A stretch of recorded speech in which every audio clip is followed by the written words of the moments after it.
that you That can. is, yeah, she's a special soul. She's a special soul, and boy, does she love you. Wow. Boy, does she love you. Man, I can really feel it. My And you know, goodness. we were talking about that love that comes from the divine, and sometimes, you know, when you touch into, because you know, sometimes I'll have this grace where I can experience this.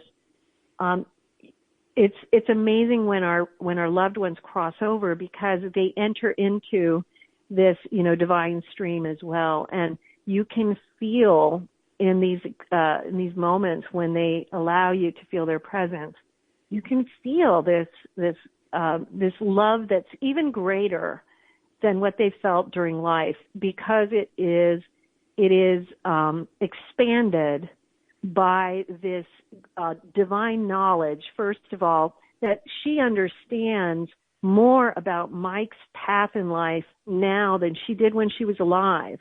And so she has this greater understanding about what's important for him to accomplish in this life spiritually and physically and all these other things.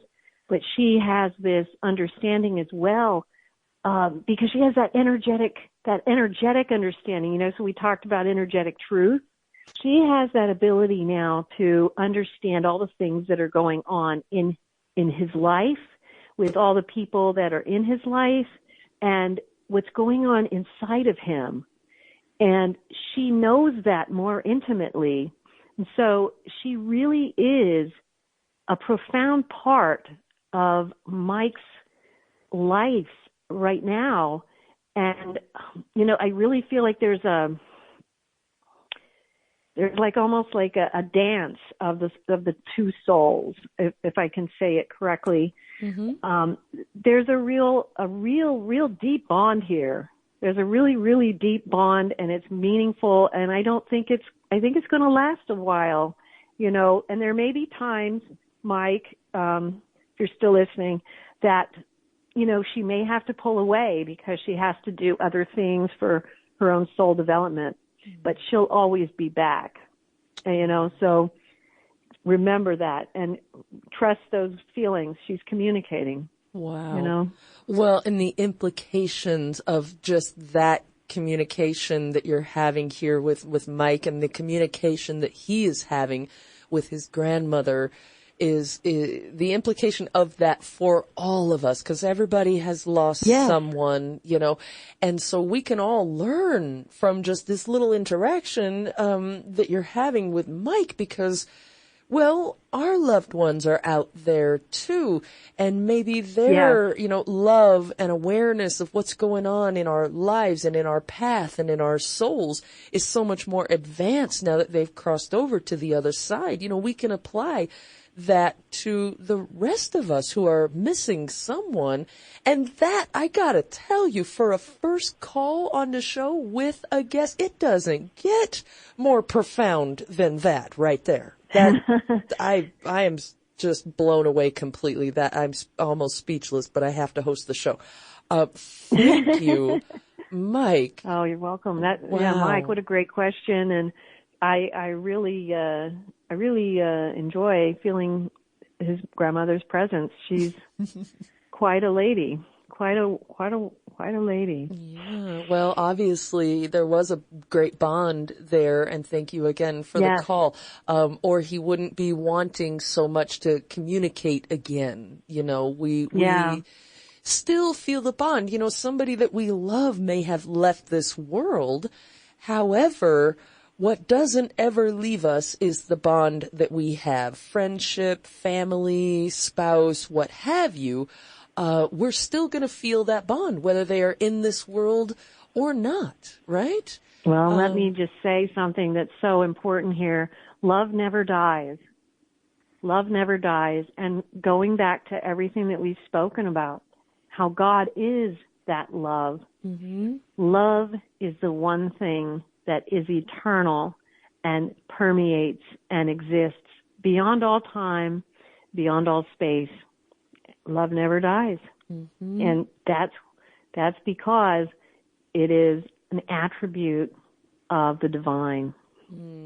It is. It is. I can tell you that when I had my near-death experience at that time, I really did feel like I didn't have any value and nobody cared about me, and what point is it to even be alive? I was almost, when the doctor came in and said, hey, if we don't operate on you right now, your situation is dire. You're going to die if we don't operate on you within the hour.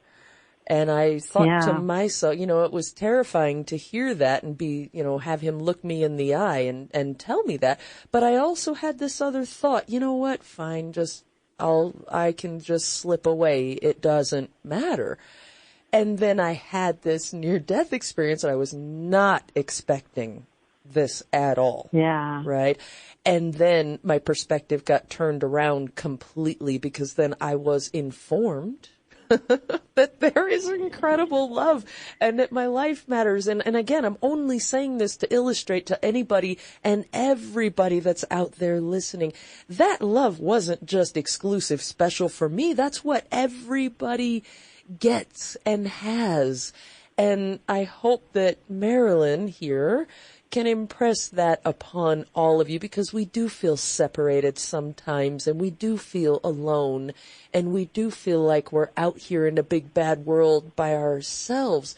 And maybe it seems like we're by ourselves, but there's that divine spiritual side that is there that very much loves every single one of us, right? I mean, yes, absolutely. And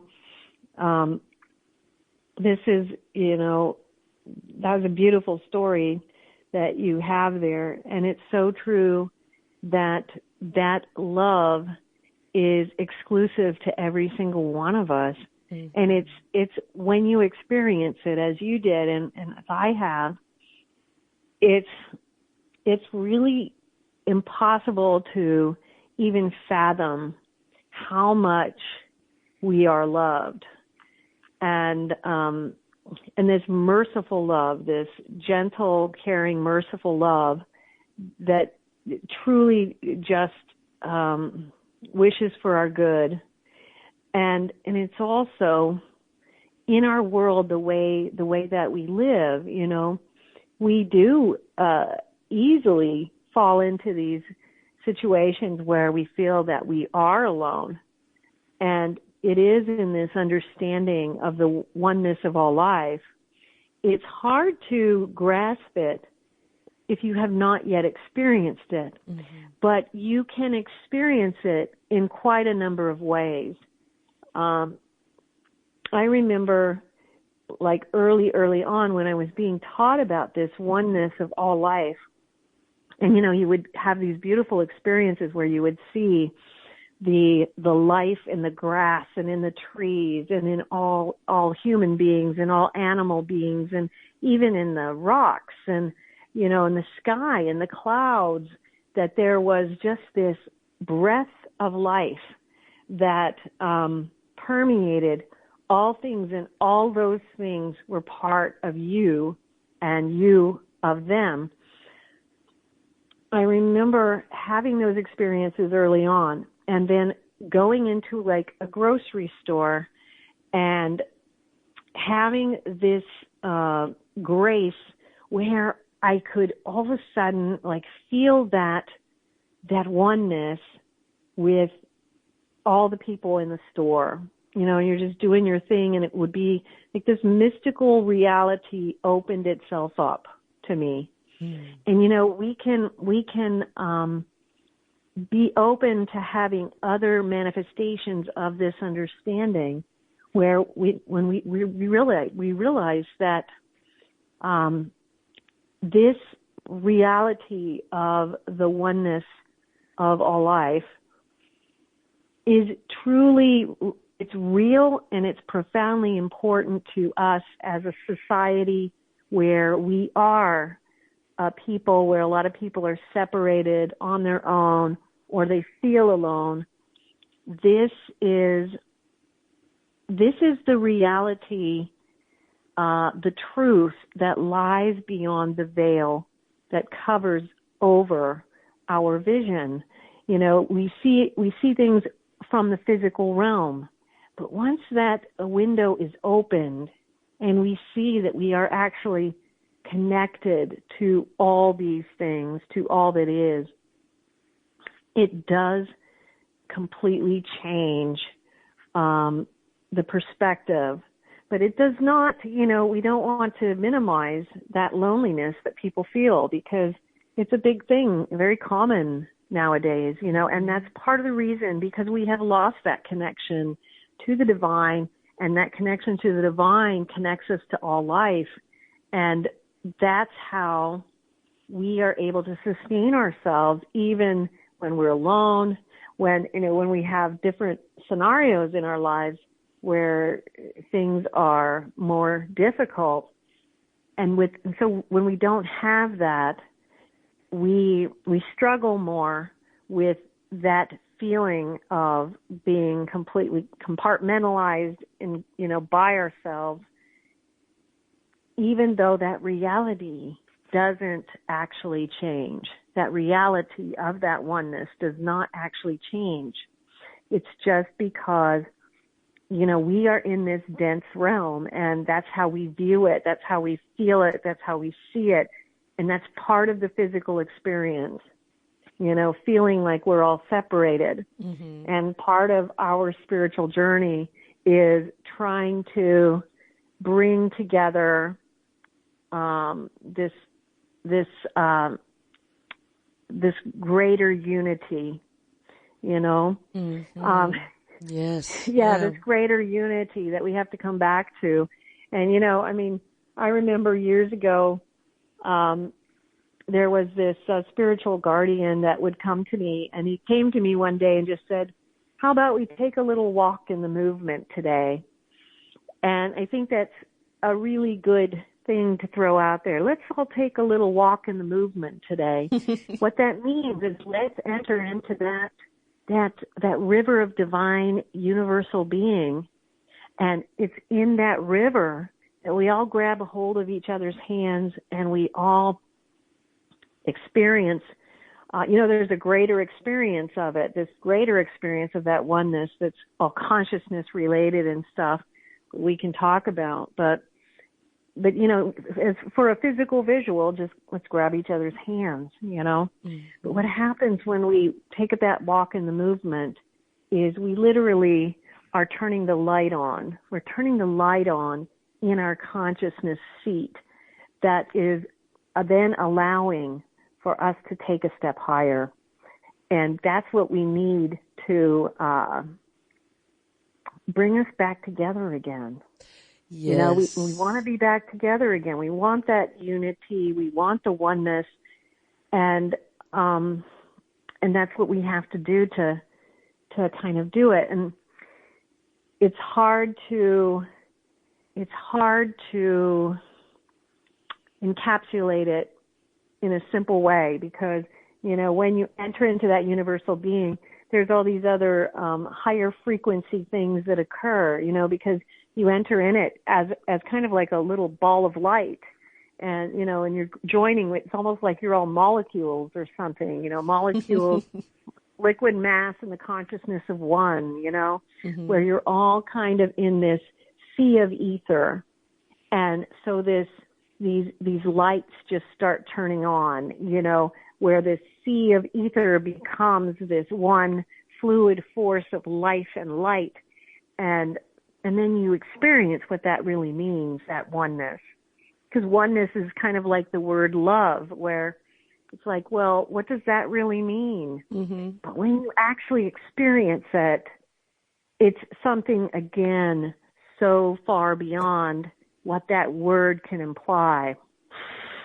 Mm-hmm. No, absolutely. And we're so divided anymore, even just by, we're divided just by opinion. Somebody thinks something different than you. Mm-hmm. I liked that movie. Well, I didn't like that movie. And so now we're enemies or something. And if we want to, do away with this, because, this isn't fun, us all being kind of at each other's throats all the time. And it's over 1,000 different reasons. Then what you just described, that oneness, that would be the thing to focus on. Walk within that movement and feel that connection, because that connection is present. I think we have to tap into it. We have to make that choice internally. And I think that might be even, the most important step is to make the decision that we're going to tap into that oneness and be a part of that oneness. And once that decision is made, hopefully will be taken to the next step that's supposed to occur, after that decision is made, to take us closer rather than where we're going these days, which is further apart. Right. Mm-hmm. Yeah. Don't let our differences divide us. Let our differences be the beautiful panorama of God's creation that it is, and allow us to remain united as one, which is that river of movement. That's how the the dark waters we spoke of earlier will be washed away by the river of movement, which is created by light. Beautifully said. And poetry. That's great. That is so great. You want to take another call? We got another call. I can't believe this. 2 in one night. Let's We're do rich. it. We are absolutely rich here. On North American Skype, you're on the air with Marilynn Hughes. Welcome to the show. Hi, and good morning. It's Adrienne from Connecticut. Well, good morning and welcome. Hi, Adrienne. Hi, Marilynn. Hi. I'm laughing to myself because I missed the first 2 hours of the show by falling back asleep after the alarm. And within the past hour, I've really caught up. Now there's not enough time to talk about what I've just heard. I'm good at shooting from the hip, but now I don't have to. I think I've had some angelic help here, because the first thing I did when I dialed up on Skype and I was waiting, I said, well, let me take a look at more about Marilynn. And I saw the angelic figures on the books, and I said, well, that's good, because I've had some recent experiences. And then the last caller talking about things, I mean, I could just go on, but regarding your last caller, what came to mind was that if something happens more than once, that's a sign.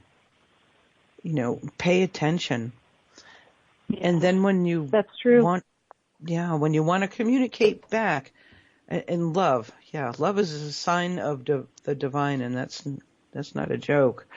It's a language of emotion. That's what love is. And when you want to communicate with the other side, or most of the time for me, it's by accident, because I'm in either some kind of desperate situation or whatnot, and I have emotion and words coming out of me, and all of a sudden I get divine help. And now I know what it feels like, because I'll break down in tears. And those are the angels. Yeah. I just started working with angels. I don't know if you know much about them or discussed them earlier, but they have given me information to help others, which is something I do with my time. Do you know much about angels? That's a good question. Well, I've had a lot of experiences with many angels, and they're very. There's so much that could be said about them. I mean, I've met with the golden angels of the 23rd dimension, who are beautiful. They're just like the shimmering gold that they are. It's a transparent kind of gold. They're an angelic realm that is very intimately involved with assisting people on Earth. And so they have a very unique calling. But I've also had, I've seen the archangels. I've had experiences with the seraphim and even with cherubim, which are, very surprised by the experience with the cherubim, because they are much more powerful, because they do come in the form of a small child or a baby, and they are much more powerful than you would think, But there is also this just joyous laughter with them. With some of the the higher angels that you have, they're just very intense and very very directed is, I guess, what I would say. And I've also had beautiful experiences about different places that I've lived where I walked outside and I had like a fence of angels guarding the place to help me to do my work and my travel so that I could do the work that, I've been called to do. But, I've had beautiful experiences with Saint Michael, the archangel, who can literally terminate a demonic creature with a thought. Wow. It's just amazing to watch Saint Michael in action, and I've had so many beautiful experiences with him. But I've also, had some with Saint Gabriel and a couple of other archangels. There's a lot of different kinds of angels, that are not necessarily in the normal canon of what you expect from the hierarchies of the angels. And I did have this beautiful experience years ago, which I call the Mysteries of the Redemption experience, because it was the experience where I was given the title to the book. And all the books that I've written, I was given the title, and they tell me exactly what they want me to do, and that's how it's done. But I had this beautiful experience. I was taken up to be with these angels who were in a very high place, and they were surrounding me. They were, there was about 3 of them just all around me. And up in the sky, emblazoned in golden letters, it started to say, "Glory to God in the highest." And then there was like, "Glory, glory, hallelujah." And there was all these angels flying around. And this is interesting, and I think you'll find this interesting. I was shown, they handed me a book, and they told me, the angels did, that this book contained the most accurate accounting of the angels and their purposes, what they did. And I was looking through the book, and it was all these amazing descriptions of all of their jobs, all the different things they do, and there were so many. And it was very exciting to me, because I was like, really? Is there actually a book on earth that really tells all this? Because I've seen a lot of this in all these experiences that I've had, but, I've never seen anything that really covers what is out there. And I was given to look at the title of the book, and it was the Urantia book.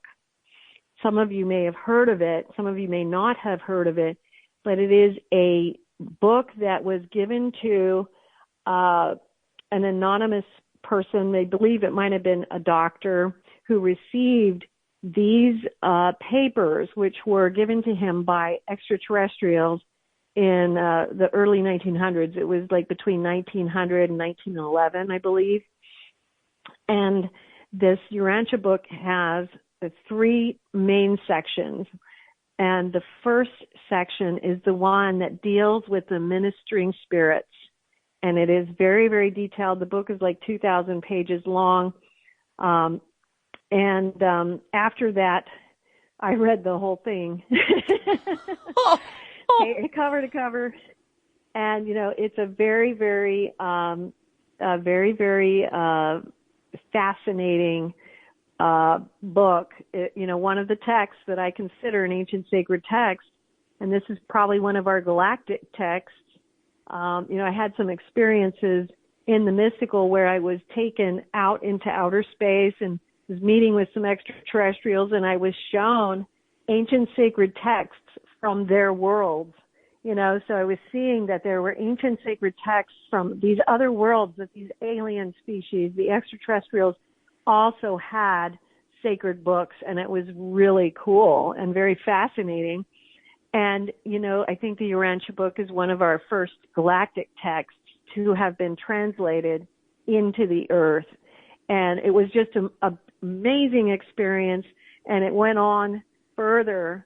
And I was, given the title of that book, The Mysteries of the Redemption, during that experience. And it was one of those experiences that is beyond words, but you could hear the angels singing, glory, glory, hallelujah. It was just amazing. And speaking of that, in terms of that, just going on a little further about the angels, is going into the music of the spheres and the choirs of angels that you will hear in your out-of-body travels. I can't tell you how many experiences I've had where I'm flying through different realms of the heavenly spheres, and I'm hearing the choirs of angels singing and the music. People talk about how the colors are beyond what we have here. And that is so true. The brightness, the glory of the colors, but the music, the choirs of the angels and the music of the spheres, because you'll hear both at different times. And these choirs of angels, they sing these, you can't call them songs. They sing these amazing musical pieces. Mm-hmm. And I was taken once to see how they write them. And what they do is the angels are taken into this place that's beyond, it's in the stars, beyond the stars, but it's this place where they have ancient texts. And they go in there and somehow they put their hands on the ancient sacred texts and it becomes music. And you can see it coming out of their hands, coming into the ethers. It's a visible, stream of consciousness that's coming from their hands. And then you can hear it as they're creating it, because it happens simultaneously. And it's the most beautiful music. I can tell you, when you're experiencing it, you're just in a continuous state of ecstasy, just listening to them. The angels are very, very active in the spiritual worlds, in the many infinite realms, but it's also equally fascinating to see how involved they are in our lives on earth. I remember this one experience. I've spoken about how I worked with lost souls. There was this one house that I was taken to where there was an unusual gathering of souls. They had kind of all found their way there. They kind of like attracts like, mm-hmm. And we ended up with a crowd of lost souls in this house. And, I spent a while talking to the spirits there, and I was asking them questions to find out why they were stuck. And by, finding out what they would answer, I might be able to figure out what I needed to do to help them. And, when we finally got to the point where they were ready to be delivered, it was one of the most beautiful things. I've seen a lot of beautiful things. This was one of the most beautiful things. I was taking them outside, and it had gone into the sky, and each of the souls were coming towards me, and I was giving them the things that they needed. They all needed different things.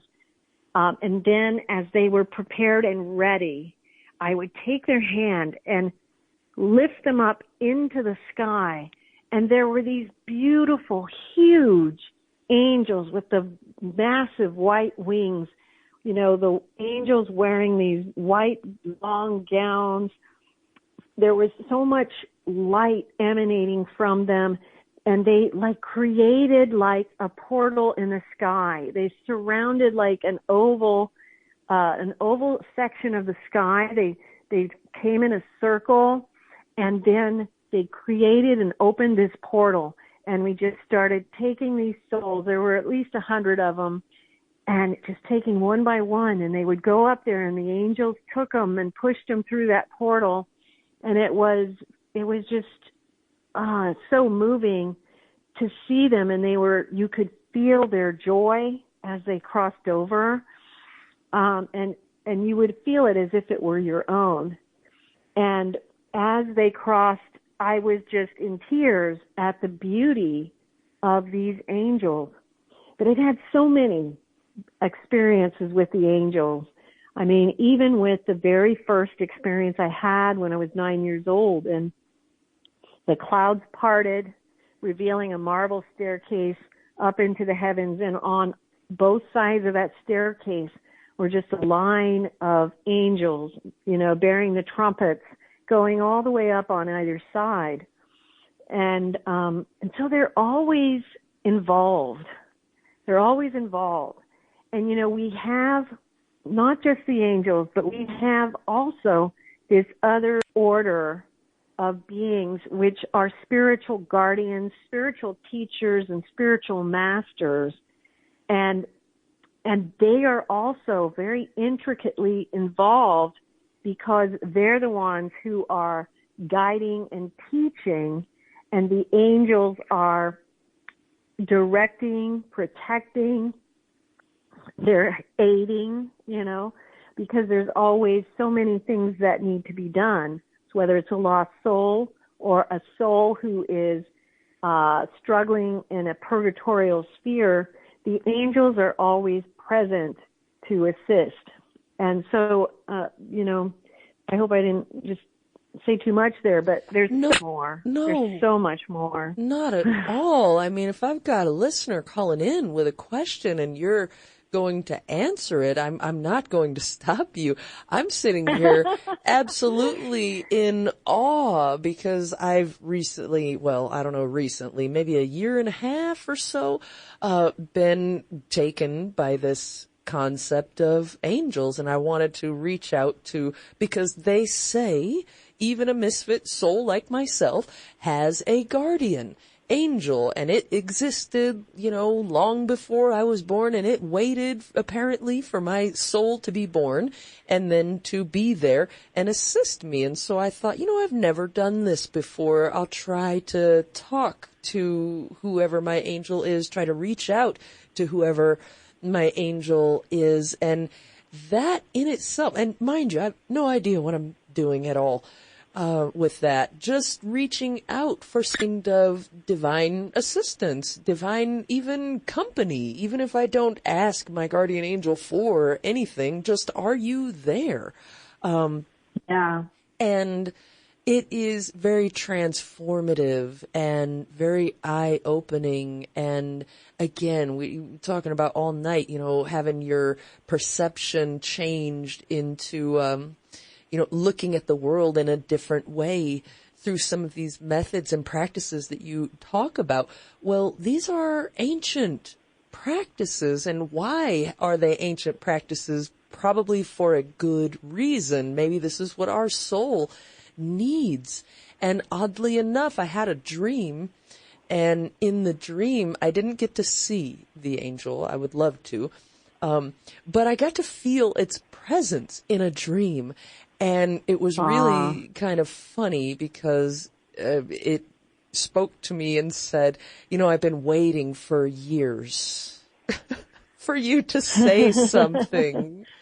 And now you have said something. And then it was just this, I don't know, how do you describe? It was sort of, an emotional exchange.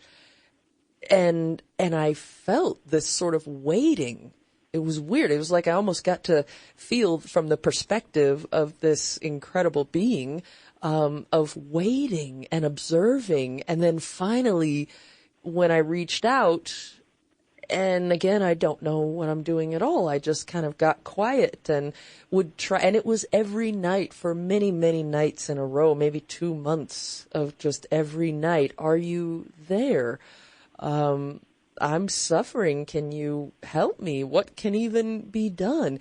And it wasn't a lot of words, Marilynn. It was mostly sensing a presence, you know, Yes. and I can kind of sense that presence, now, like in my daily life. And I don't know, it's like distant and close at the same time. But what the revelation, I guess, is for me, or the realization, is that there's so much more to this life than we can see and touch and measure. There are these beings out there, guides, I don't know, whatever we want to call it, right? And Right. I almost feel like, and this is kind of funny, I had a job at the time, and I was asking the angel, you know, what should I do? It seems like nothing I do really works. And then the message, I guess if you can call it a message received, is, well, you know. And then I end up losing the job that I had. And I asked again. Well, then what am I supposed to be doing? I tried so hard at that job. What am I supposed to be doing? Same message. You know what it should be. You absolutely know. And then, of course, it occurs to me, oh yeah, I think I do know what I'm supposed to be doing. Well, but what if this and what if that and what if all of the things? Same answer. You know absolutely what you should be doing. So it was sort of this gentle push, right? And I can't even believe I'm talking about this on the air right now, because it was so personal and so private. But those guides are there. They are there. And I don't know if that's the right way to do it, Marilynn, but if anybody is listening and they want to ask for some help, please ask. I don't know. Absolutely. Is there a right way? That is exactly how to do it. Is it really? And so, Yeah. I mean, you see, listeners out there, you see what happens when you call into the show and Adrian just asked, do you know about angels? And look what has happened right now. That's fantastic. Absolutely fantastic. And I know we've kind of lost track of time here, and I appreciate every word of your answer, Marilynn. No, it's absolutely fine. I know we're losing track of time and everything. I feel kind of bad about this because I didn't think we were going to go this long. Could we do one more call? Of course. Can we do? Okay, all right. And then one more call, and then I have one more question for somebody who's, I know, been waiting for their question to be answered in the looking glass. Oh, I feel so bad about that. I'm keeping you longer than I said I would. That's okay. But this is just hopping tonight, is what we would say in the radio world, anyhow. Oh my God! So that though is the right way. Is just to sit and ask, right? That is not and out of line. Talk to your guardian angel. Ask your guardian angel for help. There's the Saint Padre Pio, who was a stigmatist in the 20th century, and he spoke a lot about our guardian angels, and he said exactly what you are talking about, which is we all have our own guardian angel, and that we should talk to them and we should ask them to help us, and we can ask them to go work with the guardian angel of another person even. Just ask them to work with that person's guardian angel if you're having trouble getting through, or if you're having trouble working something out, and so it's all about, I think your story is really awesome in the fact that it shows that just opening up and starting to speak to your guardian angel caused all of these events. And this is how, I was trying to say, just with one thing at a time. So you started talking, and then it leads all the way, through these one thing at a time to you experiencing that, where you got to feel the presence of that guardian angel. And how amazing is that? Because what you find from this is it's the same thing you see in near-death experiences, which is when anyone's running into a problem, the minute they call out to God for help, it comes. That's what you hear in all these near-death experiences. It's also what I experienced in the work that I did in the mystical spheres, even with the heavens, the hells, and the purgatories, that the moment a soul calls out for help, it's sent instantaneously. And you see how just speaking and starting to talk to your guardian angel led to all of that. And that's just beautiful, isn't it? Oh, very shocking to me, because let me tell you what, when I started, I thought this is a bunch of woo-woo essential oil crystal stuff. You finally lost your mind, Heather. You're trying to talk to angels now. But I just kind of kept with it out of a need, I think. And I did feel very alone. And one of the things that I would say is protect me and my house and my cats. And if you're there, thank you for being there. And it was just a little communication before I went to bed, night after night. And then before you know it, you may feel like there's no response. And then before you know it, there is a response. And it can be, exactly. It's very gentle, to communicate with them. But at the same time, it's just incredibly mind-blowing and powerful. You're like, oh my God, this is real. Wait a minute, you're telling me this is real now? And I think that was the most shocking thing to me, that this stuff that has been talked about throughout the ages. Well, of course they talk about it throughout the ages because it is real. And I think that's the most shocking part of it all, because we think the only thing is real maybe is the bills that are due, Well, ask your guardian angel to help you with the bills then.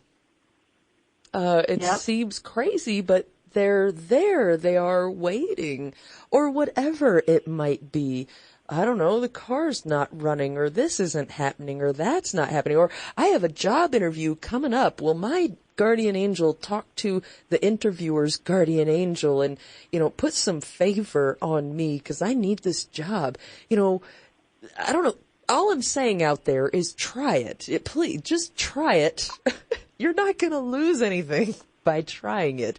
And it's absolutely transformative. It really, really is. And, I would agree. Yeah. One thing just to mention about that too, when we talk about the ancients and how people have been talking about these things from, early times, we sometimes forget, that all those, ancient peoples, and even up until, not that long ago, 50, 100 years ago, lived in a world where communing with the spirit world and communing with their consciousness or with God in whatever ways, many different ways when you look at the ancient texts and all the prophets, saints, mystics, sages, and ascetics. But what they had was silence. And that's something that's very different in our world today. Mm-hmm. And we forget, we think that, they couldn't possibly know that it's old stuff. You know what I mean? Mm-hmm. It's like, well, actually, if you really think about the worlds that these texts were born in, these people were living in a world where they could experience silence and where they could contact and experience the spirit world and consciousness and God. And that's why part of the reason we see so much of that in the ancient times, it's not because they were superstitious and not that smart. It was because they were quiet enough to be able to have that communication. And so it's something to remember, because in today's world, that's one of the things that actually blocks us from realizing that this is possible, is all the noise, all the electronics, all the things that we have that, make it so that we don't experience quiet. But it's in that quiet that the mystical world reveals itself. Mm-hmm. And so it's important to think about that, because when you're looking at the ancient sacred texts and you're looking at like this knowledge of the angels, knowledge of a lot of things that go back thousands of years, it's because they were quiet enough to receive that information. Mm-hmm. I've found quiet is the key to everything I've tried to do to heal and to carry on and to be strong and to gain that strength. And when life has beaten you down to a point where you're thinking, man, I can't even get out of bed, and now you want me to be strong? I can't do that. I've been there too. Yeah, I mean, that's exactly when we need to get quiet. I mean, it started for me not knowing what to do. I feel like I'm just broken, crushed entirely. And what do? Well, I started with just getting quiet because I didn't know what to do. And I don't have nearly the knowledge that you have, Marilynn. But it sounds like if we want to touch the divine, realize our connection to the divine, help our souls, it begins then with being quiet. And then that communication, those steps towards spiritual purification. What were you calling that? The grand phases of the soul? I think it maybe begins with, just like you said, what is the first step? Stop, breathe, be quiet. Yes. Stillness is the beginning of this incredible journey that is there for all of us. And I think that's an easy enough concept for anyone who's going through something right now to grasp onto, is the stillness and the quiet. If you can do that, you've got a place to start and something to work with. And it isn't really all that complicated. Even if it's somebody skeptical like myself could do it, right? Yeah, I think your story is really great because it really shows it's those simple steps we take, simple steps, you know, and just by communicating and starting to talk to your guardian angel, she was like, well, you know, assuming she was female, I don't know, but she could have been either or something else because, you know, sometimes they're androgynous, but, but it was, the response was, I want her to know that I'm here, and I'm going to make sure she does. I want her to feel my presence. And, you know, and all it took was you saying, and what a beautiful thing, too, of how long I've been waiting to hear you say that. I mean, that's just, isn't that what every one of us kind of needs to hear, you know? I mean, if they're waiting to hear from us. They're waiting. Yeah, if that helps one person out there tonight, then it's absolutely worth it, you know. And very frustrating kind of to get the same message over and over again when I'm going through the frustration of, you know, that was a good job that I had. That was a real good paycheck, and now that's gone.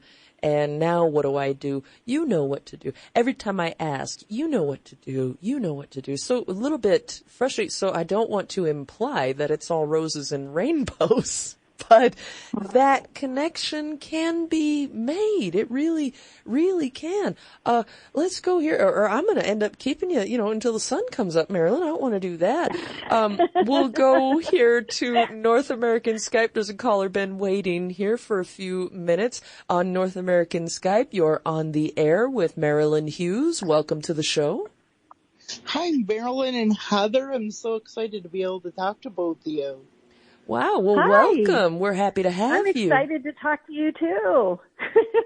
I wanted to tell you that when I was about 11 years old, I had an out-of-body experience, and it was the first one, and it was very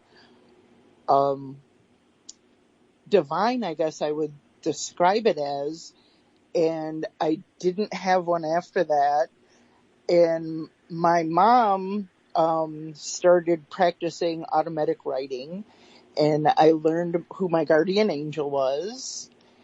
And I started practicing. I got a book from the used bookstore about out-of-body experiences, and I started practicing more and became closer to my guardian angel. And as I grew older, I kind of got away from doing the out-of-body experiences, and I really, after listening to you guys talk tonight, I really feel the urge to get back into the swing of it, I guess, and help my spirit grow, because I feel like I've been stunted for quite some time now. And I guess where would you start? Just sitting and meditating and just quieting your mind and going back Definitely to that? that. I love what Heather did, which was just opening a dialogue with her guardian angel. But one of the things that I do recommend for people when they're trying to have out-of-body experiences is a practice that involves meditation, where you lay flat in a comfortable place because you want to be in a position where your body is in a good position for an out-of-body experience that is to occur. And I recommend meditation for like 3-hour blocks of time when people are able to do that. The reason for that is that it helps people to have enough time for their consciousness to descend into that vibrational state. Sometimes it takes a while in the beginning. You know, it'll be quicker as you get, as you do it more often, but sometimes it's helpful to give it more time for that to happen. And so periods of meditation that are focused maybe primarily like on just a mindfulness thoughts of staying on the present moment, trying to keep when you notice that your mind is wandering, you just bring it back to center. But also then times of prayer. So you want to have the times of prayer, which is, can involve also talking to your guardian angel. Because, when we pray, we're speaking to God, we're talking to God. And, sometimes I know in my own prayer times, I'll kind of meander all over the place. I'll be talking to God, and then I'll be talking to my mom, and then I'll be talking to a particular angel. I'll be talking to a particular spiritual teacher. So, you want to just kind of have that conversation, and feel comfortable having that conversation, because that dialogue really does instigate more activity, more experiences. So I would just start with some of those kinds of things. I'd also recommend, to check out some of our books and films. In terms of the films, I would say maybe start with How to Have an Out-of-Body Experience, to kind of get you into a refresher on getting into the space, the state of mind you need to be in for that to happen again. The grand phases of the soul is something I recommend for anyone listening tonight, because we've talked a lot about that. And you can find all my stuff at outofbodytravel.org. And everything is downloadable for free. So you can download our books, watch our films, do all that stuff for free. So what a yeah. gift. What an incredible gift that you're giving, this knowledge, right? To just help lift people up. That's incredible. I think we've given our friend here, I don't pry. If somebody doesn't give their name and location, I don't pry. It's more about talking to people. It's not so much getting into anybody's business there. But you've given our friend here who's on the line a place to start. And I think with the first question, where I believe it was Linda in Nova Scotia who had asked, I'm not out of body traveling anymore. What's going on with that? And our friend here has a similar question, like, gosh, I've pulled away from that. I'm not necessarily out of body traveling. That isn't, if I understood your answer, it's not a bad thing. It's that ebb and flow of the spiritual trip. No, it's not uncommon at all. And it sounds like from what our friend was saying that, it might have it sounded like, just life pulled them away from the spiritual focus. And so just, start pulling yourself into the spiritual focus. But again, one step at a time. Don't feel like you have to overwhelm yourself or do a whole bunch of things. One of the things that definitely helps a lot is sometimes if people just like dive in and they try to do everything, then they're more likely to quit. you know? If you just take one thing at a time, and it's like, okay, if there's one thing that you feel the most comfortable trying, then do that. Add that. And do that for a bit, and then add something else. And, you know, there's no pressure. You know, one of the great things, too, about, you know, when you're having your conversations with God and with your guardian angel, with your deceased loved ones, is that we know that they hear us. And so you're not having a conversation with the air. You are really having a conversation. You know, I had an experience years ago where I was shown the prayers of humankind traveling from earth to heaven. And it was like this sky filled with thousands of bolts of lightning. And the prayer was traveling from this lightning, which was going from earth to heaven. And it's really hard to describe it because it wasn't like, you know, just a couple of bolts of lightning in the sky. It was this line of lightning bolts that are coming from earth going straight to heaven. Our prayers just rising up into the heavenly spheres. And I had so many beautiful experiences too, where I was shown and told things about my prayers and how they were heard and what had been heard. And not only my own, but the prayers of others.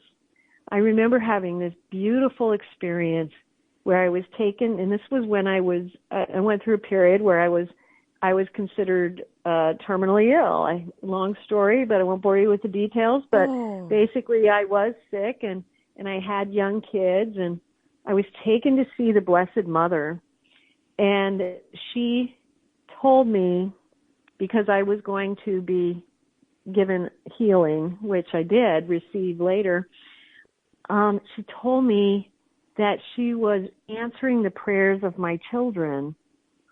And then I was allowed to see the prayers of my children, and these were they were little then. You know, they're all adults now because I'm pretty old.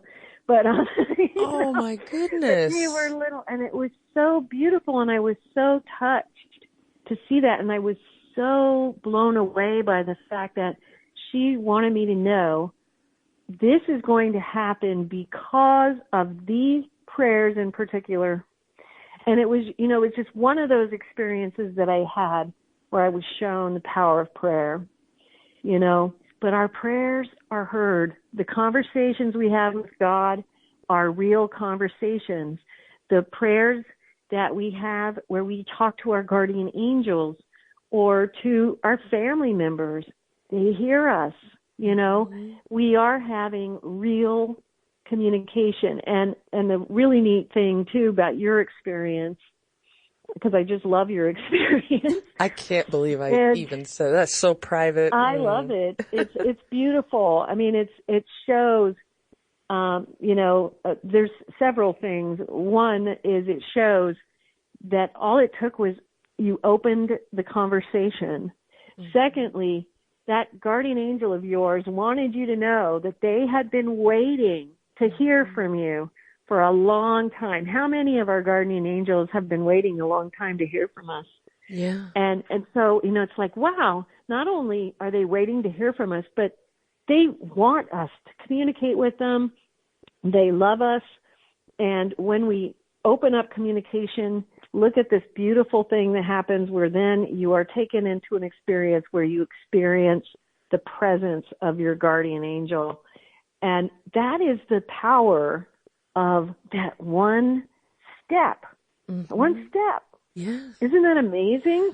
Well, I think that is, I mean, you've said so many incredible things tonight, but one thing I definitely know more than anything else as a talk show host, every human being on this earth wants to be heard, wants to be Yes. seen, wants to be recognized. And if you are out there completely alone and you want to be seen and heard and recognized, this is think of it as a guide. Maybe guardian angel's a bit too much for you. Then think of it as a spiritual guide. But this entity, this spirit has been there, I guess, since before we are born. It's designated to each soul. I don't know everything, but this is what I read because I was trying to read things to learn how to do this. And apparently they're created long before we're born. They're sitting there waiting for us to be born. And then they're there eager to guide us if we can reach out. But reaching out is the key. And I think you've said an amazing thing there. I don't know, maybe you realize that, but that they do hear us, our loved ones, our angel that's there for us, the divine itself, and all the spirits that are involved with all of that. There is good out there. Caught up in the negative that's around us all the time. Sorry, that's my alarm going off. We get caught up in the negative that's around us all the time. We're not enough of this, or we're not good enough to do that, whatever. Open yourself up to that good that's out there, because it is absolutely waiting, and it will hear you and see you and interact with you. That is an incredible thing to kind of put out there for those listening tonight. And thank you very much for calling in, because every question is a catalyst to an incredible answer from you, Marilynn. And then the very last, okay, I promise, this is the this is the very last one. I'm so sorry. But we're good. This gentleman, Nate in Kentucky, I think has a question that a lot of people out there would be curious about. And it says here, I enjoyed the discussion about keeping all other people sacred. Have you ever met someone that you feel, and I have recent experience with this just this past weekend. Have you ever met someone you feel you should not share energy with, or could even be someone that you had been around in the past and you still feel that way? You know, maybe you're sensing someone is negative or doesn't have your best interest in mind. What would be a good attitude to have toward that type of a situation? I don't know, very wordy way to ask that, but, you know. It's something that everybody deals with. And so absolutely, that is correct. It is not a good thing to share your energy with every soul. We do have situations where, sometimes you have people who are literally following the dark side, following the backwards flow, the backwards motion. And they might just be filled with anything, hate, whatever, hate, or just angst, or whatever. There's all kinds of negative things that people can be filled with. Not to mention that we also have the simple reality, we are in a realm of good and evil. And yes, there are people out there who are absolute dangers to us. You know what I mean? Yes. Oh, and so, gosh, yes. So we can absolutely see these people in that light of, father, mother, sister, brother, spouse, but do so with the distance and the awareness that, yes, I can feel love for this creature, and maybe there are times when you may not feel any love at all, so that's okay too. Because that can happen. Yeah. What if there's a lot of circumstances that people are dealing with. You can feel threatened. But you can feel. You can practice this even with someone that you should absolutely not have anything to do with. Someone that you need to protect yourself from. Someone who may be a physical danger to you, or somebody that you just need to have some kind of distance between you for whatever reason. They're hostile to you, they have bad intentions, whatever, So, we've kind of only touched the surface because we stopped at the ascension point.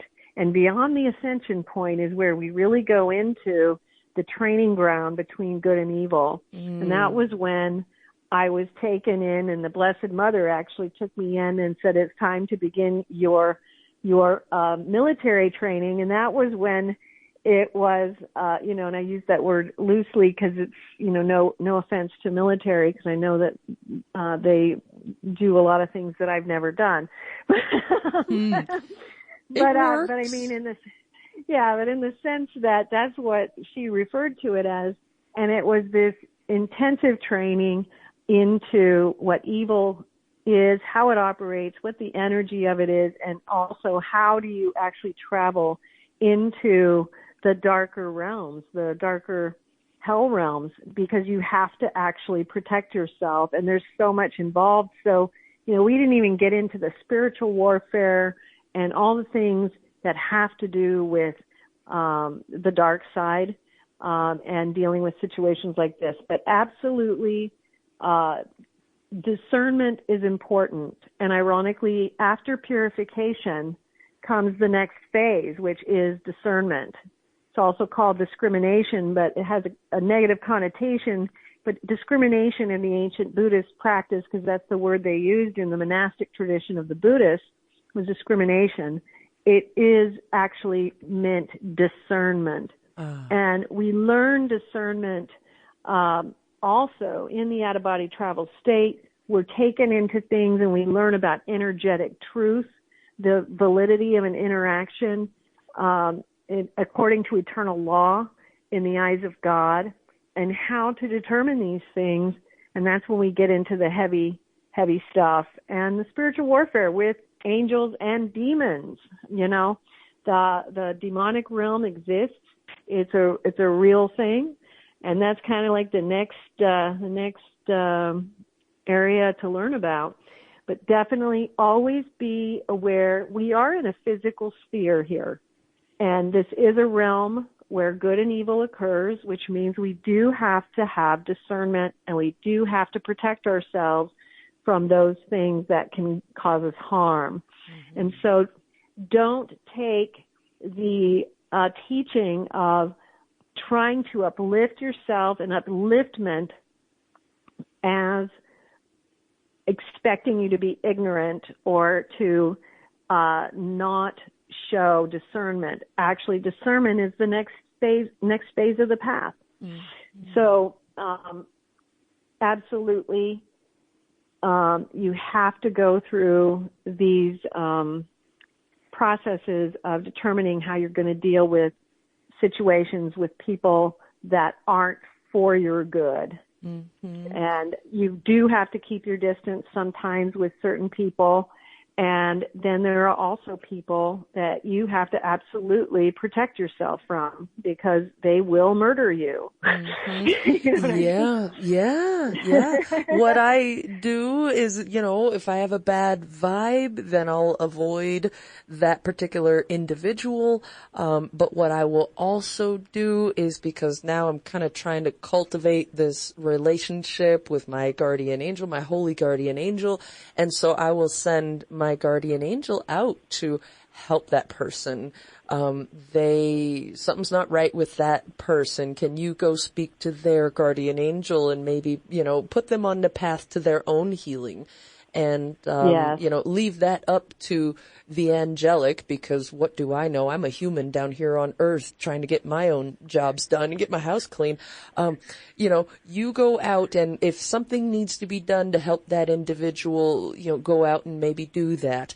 And then I'm done at that point, because I'm not going to presume that I know what's best for anybody. I just know protect myself, and you can go out, and you're the angelic, so that's in your realm. If something needs to be done, go for it. And other than that, I'm not here to tell anybody what they should be doing. I'm not here to have all the answers or anything like that, but try to elevate my own soul and consciousness to its higher purpose. I think that is the best thing. I don't know. That's what I've been doing, because I don't know what to do in these situations either. That's why I wanted to make sure to get Nate's question to you, because we encounter this a lot, Marilynn.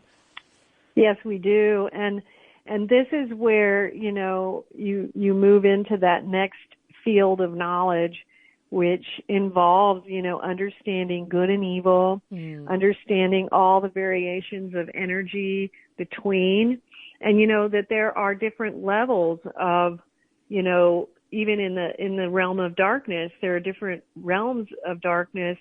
There's what's called ignorant darkness, meaning people do things because they're ignorant and they don't realize the harm it causes.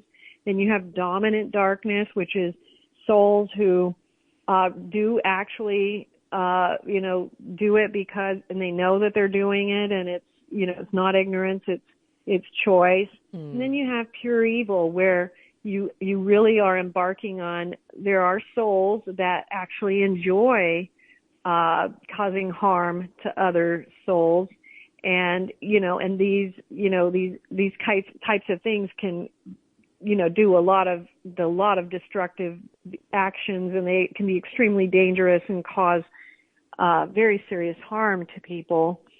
And there's nothing that you can do with a soul that's in that realm to convince them, otherwise. That's just their nature, their thrust. And so there is a whole lot more to be learned and understood about how you handle energy as you're going into the dark realms and dealing with how that works. And again, we talked about the knowledge is not information, it's energy. It's going to be the same thing as you go even into the lower spheres, where you learn about the energetic truth of things and the energetic truth of souls, where then you have to respond based on what you now understand to be the divine truth in relation to this situation that you might be placed within, and what the actual appropriate response is. And that's there's a lot that could be talked about there.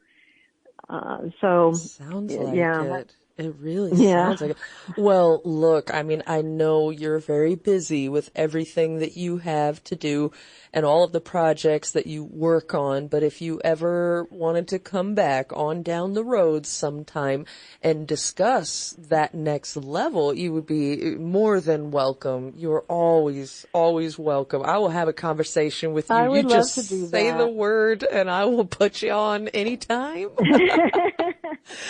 Yeah, and for those who are interested in learning a little bit about it now, I do have books on the subject, but I also have, we just recently released 2 documentaries, Spiritual Warfare, Angels and Demons, Preparation and Combat. So there's two documentaries you can watch at the site that'll give you quite a bit there. And there's also, in the Mystic Knowledge series, there are a couple of books that people might find interesting. One is on ghosts and lost souls. One is Spiritual Warfare, Angels and Demons. And there's also a book on spiritual guides and guardian angels that will give you a lot of information about all these different orders of beings. And it's really helpful to understand because they're all different. So, what you learn is how to discern the difference between a ghost, a lost soul, a demonic spirit, a dark spirit, or an evil spirit, or then you're even going to go into the realm of demons, which that comes even after the discrimination period, which you end up in discipline, which is the next phase, which goes into the heavily demonic, and how do you actually deal with all of that. And one of the big things in that discipline period, it's about, the discipline of the practices, and it's also about the discipline of seeking the will of God in things. And this is another concept that can be broken down into so much, but it really comes to understanding that the divine knows what's best for all of us. And so we benefit a great deal when we start learning that allowing the divine to move is actually of greater benefit to us than us telling the divine what we want it to do for us. Mm-hmm. And that's because we can't even fathom what God has to show us. It's so far beyond our ability to even think up. And so when we close it off to what we think we need or what we think we want, we sometimes actually can block a greater divine impetus that might be coming in, that might actually be so much better and so much more appropriate for the path that we're following. So that's when, we're going to go into, and of course, this is also the period where you really go into the darker and deeper lower hell realms, and it's learn a lot about that and what constitutes how they operate and how souls end up there, how souls are helped when they're ready to progress out of there. Mm-hmm. All sorts of things. It's, we're really dealing with an entire cosmology that has an infinite number of realms. And, I think the one thing I've learned all these years is that there's always going to be so much more left out there that I have not yet seen. So, I've learned to speak only to that which I've seen because there's so much more. The universe is unbelievably majestic in size and scope and in terms of everything there is to actually learn about the workings of it. Mm-hmm. Yes, my goodness. Yes, your website is clearly an example of that because it's a wealth of information and a wealth of knowledge. But, that is available to any of you out there who want to go further down this road. And I mean, it's Halloween season. I can't think of anything more scary than learning about the demonic and how those things work. But also learning how to help our own souls. And that is all at outofbodytravel.org, right? That's right. Yeah, and make sure you check out the YouTube channel because we have all of our, films and seminars there and, the books and the films and there's music and art. It's all available for free so you can download it right there at the site. And watch the films on the YouTube channel, or I think they're on the site too. But are they? Because I was just going to ask, how do people find your YouTube channel? Well, it's on the website, and if you look up the Out of Body Travel Foundation, mm-hmm. It should come up. The YouTube channel should be one of the things that comes up, along with some of our social networks and other things that you can also join. Absolutely. Well, fantastic, because I do want to direct people, because your wealth of knowledge is way beyond the scope of one program on one night. We can kind of introduce people to some of these concepts and have a good discussion, but really the scope of knowledge is vast that you have accumulated and offered to people for free. So I wanted to make sure people know how to find your information online and all of your books. I mean, I put 5 of your books on my website, but I mean, there's so many more. I mean, you've written 109 books. That's just incredible. So I cannot thank you enough for not only coming on to the show tonight to have a discussion with us, but we've stayed way past what I asked you when I asked, would you come on the show? We've gone, I think, a little bit over an hour, what I had intended to do. And so, I mean, if I could just crawl through this phone line and just give you a great big hug, I would do it. Thank you. Right back at you. It's been great. It's been a great conversation, and I've enjoyed every minute. So thank you so much for having me on. Absolutely. Yeah, I have enjoyed every single second tonight. And I'm, I don't know when we'll get the opportunity to cross paths to do this again, but I hope soon. And we can move on to that next level of the subject matter. And Marilynn, I don't know, for what it's worth, may your life be blessed. Oh, thank you. And to you as well. You as well. And I hope you have a great rest of your night. Hug your kids, and thank you again so much. Thank you. Absolutely. Wow. It is a full pleasure. And that, my friends, is Marilynn Hughes. Do you see what I'm talking about? She is incredible. Marilynn Hughes is full of information, and she's got this infectious just happiness that just goes out like it's nothing. She just exudes this spiritual happiness and shines for everybody to see. And it is really an incredible thing. And I'm just happy to have her on the program. So now, maybe you can see what I meant early in the show when we started the show tonight, what I was talking about when I said, you're not going to believe this. If you've never heard Marilynn Hughes before, buckle in, because this is going to be good. And she really is, no matter what we talk about on the show. So again, I just want to emphasize, outofbodytravel.org is where you're going to find all the information that Marilynn Hughes has put out there. And, if I could just leave with a final thought, just like what everything we've talked about tonight, there's the creative and there's the destructive, and just making a choice to connect with the creative, that which is creative. That would be the thing that I think I and Marilynn would like to leave you with this evening, or this morning, or this afternoon, depending on what time zone you are in out there around this beautiful planet that we live on. I will leave you with that. And like I always say at the end of every show, please do be good to each other, be good to yourselves.